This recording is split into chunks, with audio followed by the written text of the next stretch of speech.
All right, we are group Ursa Major, and we decided to do our project on the opioid addiction treatment. Um, so I'm Tyler. I'm Quincy.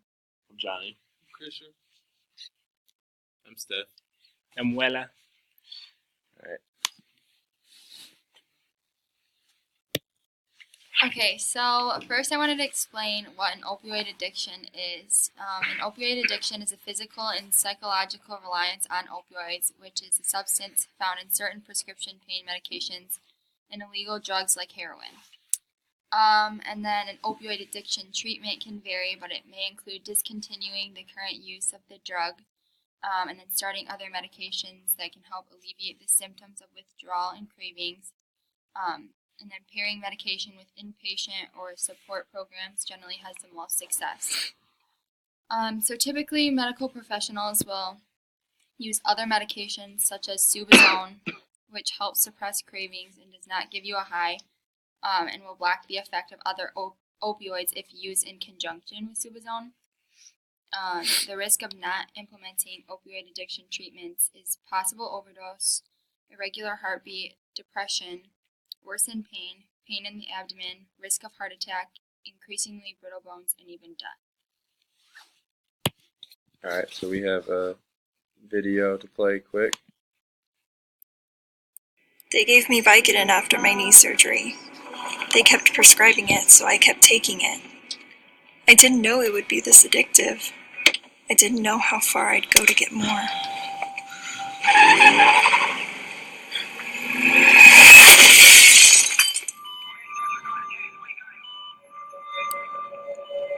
Opioid dependence can happen after just 5 days. Know the truth, spread the truth. All right, so I have the ethics and morals section. So in 1 Corinthians 6:12 it says, "I have the right to do anything you say, but not everything is beneficial. I have the right to do anything, but I will not be mastered by anything." We live in a world where drugs are available to us whenever we want them. And in this verse, Paul is saying that all things are available to us, but they will not have power over us. This verse is so important for the opioid crisis happening in our country. Every day, more than 130 people die due to opioid overdoses in the United States, and roughly 21 to 29% of patients prescribed to these painkillers abuse them. These painkiller addictions can sometimes escalate to even using heroin. In this section, I am going to talk about the ethics and morals of this issue. I'm going to first talk about the doctors prescribing the medication. Painkillers are given to patients who are in chronic pain after an injury or an accident. I think that these patients need some sort of medicine to help with the pain, but I don't think it's morally right to give it to them so freely. Along with that, I think patients receiving the medication need to be educated by the doctors about warnings about using the medication and the right amount to use for the right amount of time, and to tell them that it can be very addictive if used wrong.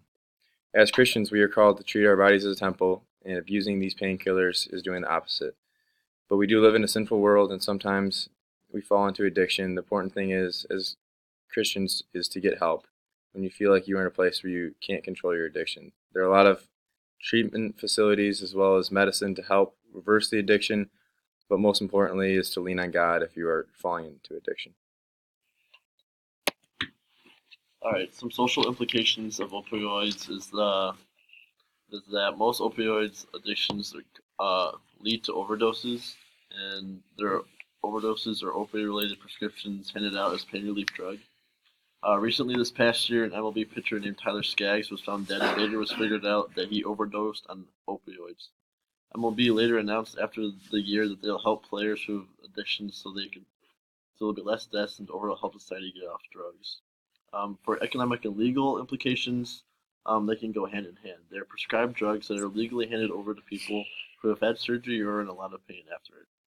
But it also leads to them getting addicted and leads to the harder drugs, most importantly heroin. Most economic boosts from opioids is from local crises from around the world. One example of this was a boost after 9/11 was for work stress and the implication that the terrorist attack might happen again. So they got hooked on opioids, and they eventually got hooked on heroin and other drugs to get off the pain that they occurred from 9/11. And then for the political implications is that they're finally starting to crack down on opioids and make them harder to get. The over-the-counter prescriptions are harder to do, and more importantly, to do it just for the surgeries and only give them one capsule or one bottle per surgery, making them overall harder to get for the safety of the people, so there'd be less overdoses per year. So for the advantages, first it diminishes the effects of the withdrawal because it's really hard to get off opioids, and especially when you get hooked on it, a lot of people cannot stop taking them, and it's crazy how far they'll go, as we've seen in the video.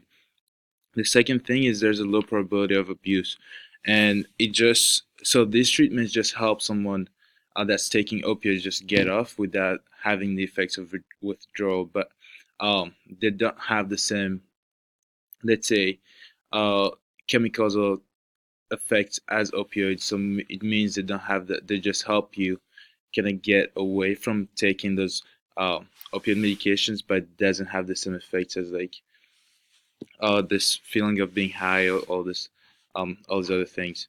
And this third thing is it improves social functioning, which means that the individual is able to function and resume regular activities and not being dependent on opioids. And the fourth is that there's a better chance of recovery when you start doing the treatment because uh, since you're able to function better, you're able to resume your activity, you're able to go back to work and other things. There's a lot way better chance for an individual to recover from the opioid addiction. All right. So to talk about some advantages in opioid treatment, the increasing number of drug overdose in the United States has hit rural areas particularly hard. Between 1999 and 2015, overdose deaths increased by 325% in rural areas. In 2015, they surpassed the death rate in urban areas. Additionally, non-fatal prescription opioid overdoses are concentrated in states with large rural areas. Helping to drive this trend is rural areas, a high opioid prescription rates and challenges in medication-assisted treatment. Um, Compared with their urban counterparts, rural communities face significant barriers to treatment, such as fewer facilities, which may also offer limited services, and the distance to the treatment centers is a lot more than urban areas. Mm, the shortage in treatment options in rural areas places barriers on patients who must travel further distances to treatment centers, and studies have shown that people who live closer to people who live in urban areas are closer to treatments and have better results when towards treatment. So just a little reflection as to what policymakers can do to help. They can ensure that treatment is available in rural areas, and this way to close the rural treatment gap.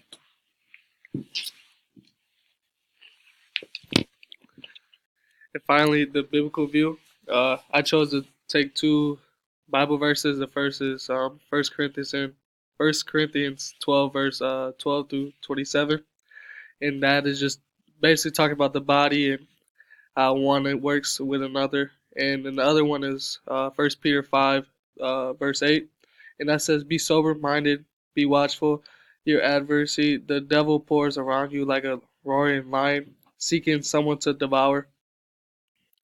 Basically, our body is a one. We should take care of our body because it's a temple for God. All the pieces in the body work together. When one stops working, then the rest will not work as all. So we need to be mindful with what we put into our bodies, like the drugs, and we don't want to ruin our body. And because of that, we should do everything to the glory of Christ in a positive way. And these are our sources.